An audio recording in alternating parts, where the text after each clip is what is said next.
านผู้ชมที่เคารพที่ห้องหมอเสถาธิราชได้จัดกิจกรรมให้สุขศึกษาเกี่ยวกับการ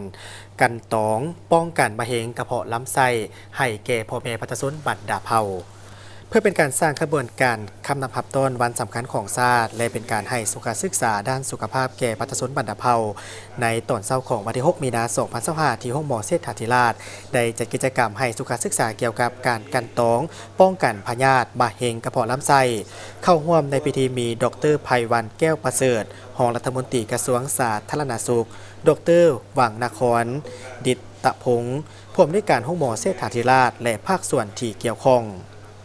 กิจกรรมในครั้งนี้ได้มีการอบรมเกี่ยวกับการ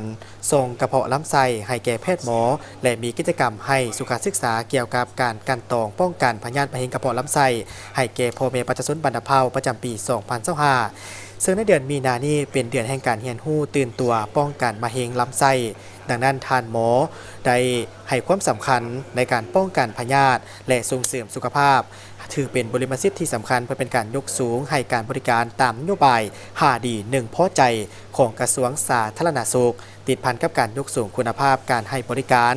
ซึ่งเวียกงานดังกล่าวนี้เป็นเวียกงานในการกันตองป้องกันมะเร็งกระเพาะลำไส้เป็นเวียกงานหนึ่งที่สำคัญและยังพบว่ามะเร็งกระเพาะแมนพบเห็นหลายในประเทศลาวซึ่งติดอันดับที่1ใน5ของอวัยวะที่เป็นมะเร็งส่วนมะเร็งลำไส้ก็พบอยู่ใน1ใน10ของอวัยวะที่เป็นมะเร็งฉะนั้นการรับรู้และเข้าใจในการป้องกันต่อพยาธิดังกล่าวนี้แต่หัวทีเป็นสิ่งที่สำคัญที่สุดซึ่งมะเร็งลำไส้เป็นมะเร็งที่สามารถป้องกันได้พร้อมนี้ห้องหมอเสถาธิราชยังได้มีการกวดกันตองมะเร็งกระเพาะลำไส้